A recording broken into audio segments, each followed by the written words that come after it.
Working anywhere where you can fall from one level to another is a high-risk activity that requires careful risk management. A work permit must be issued by an authorized person before starting work at height. During the job planning process, the permit issuer, supervisor, and workers must check the hazard register, conduct a job safety analysis, and access and apply all relevant procedures.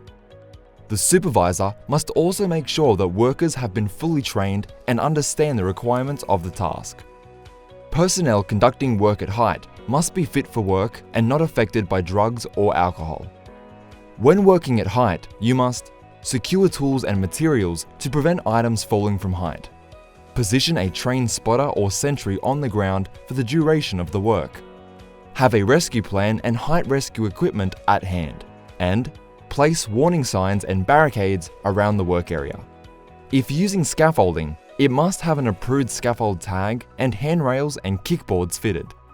Only use ladders that are rated, inspected, and fit for the task.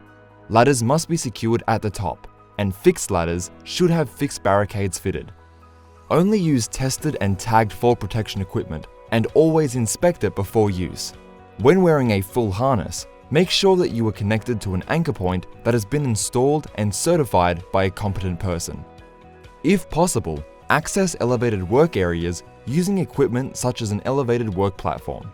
The operator of this equipment must be trained and authorized, and the equipment must be operated to the manufacturer's instructions.